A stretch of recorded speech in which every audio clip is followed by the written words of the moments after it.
என்னடா பொம்மைக்கெலாம் ஒரு கேஸ் கவரா அப்படின்னு கேட்காதீங்க. ஒருத்தருக்கு ஒன்று ஒன்று பிடிக்கும். அது மாதிரி எனக்கு வந்து டாய்ஸ் கலெக்ஷன் பண்ணுறது பிடிக்கும். அந்தளவுக்கு பெருசாலாம் பண்ணலங்க. வாங்கினதை கொஞ்சம் சேஃபாக வச்சுருப்போமே அப்படின்னு பாக்ஸ் போட்டு வச்சுருக்கேன். அதுக்கு எதுக்குடா கேஸு, சும்மா நிற்க வச்சாலே சூப்பராக இருக்குமே அப்படின்னு நீங்கள் சொல்லுவீங்க.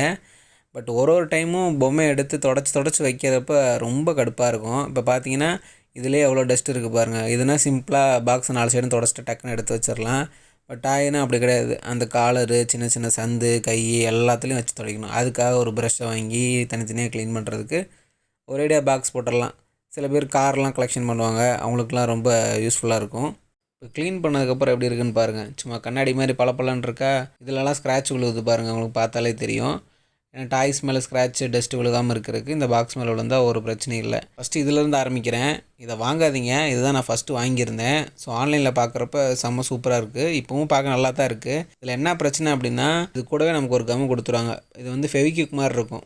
ஊற்றுனோடனே உடனே காஞ்சிரும். ஸோ ஒன்ஸ் ஒட்டியாச்சு அப்படின்னா திருப்பி ரிமூவ் பண்ண முடியாது. இந்த மாதிரி பீஸ் பீஸாக கொடுத்துருவாங்க. ஸோ இந்த கேப்பில் நம்ம அந்த ஃபெவிக்விக் ஊற்றிட்டு அப்படியே வச்சு ஃபிக்ஸ் பண்ணிட்டோம் அப்படின்னா ஒரு 5 செகண்டில் டக்குன்னு ஃபிக்ஸ் ஆகிக்கும். அவ்வளோதாங்க. இது ஒரு ஒரு சைடுமே இதே மாதிரி ஒட்டிட்டோம் அப்படின்னா அப்படியே கிச்சன் நின்றுக்கும். என்ன பெர்மனெண்ட்டாக அப்படியே இருக்கும்.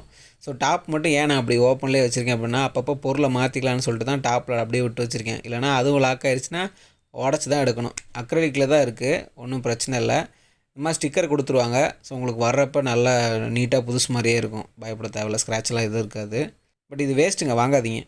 இதுதான் சூப்பராக இருக்கும். இதை ஏன் நான் ப்ரிஃபர் பண்ணுறேன் அப்படின்னா, இது ஆக்சுவலாக வந்து ஷூ பாக்ஸ் தான். இது வந்து ஷூக்காகவே கண்டுபிடிச்சது. ஃபாரினில் பார்த்தீங்க அப்படின்னா நைக் ஷூ, ப்ரீமியமான ஏர் ஜார்டனு அதெல்லாம் வந்து வச்சுக்கிறதுக்காக இது வச்சுருப்பாங்க.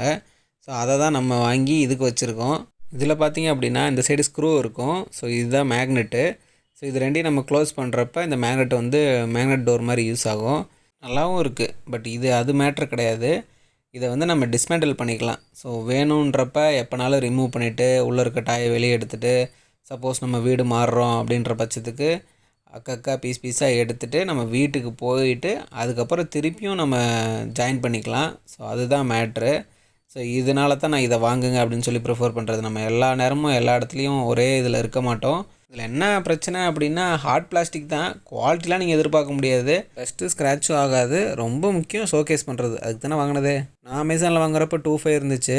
ரேட்டு ஜாஸ்தி தான். பட் உள்ளே இருக்க பொருள் உங்களுக்கு ரொம்ப முக்கியமானதுன்னா இது பெருசாக தெரியாது.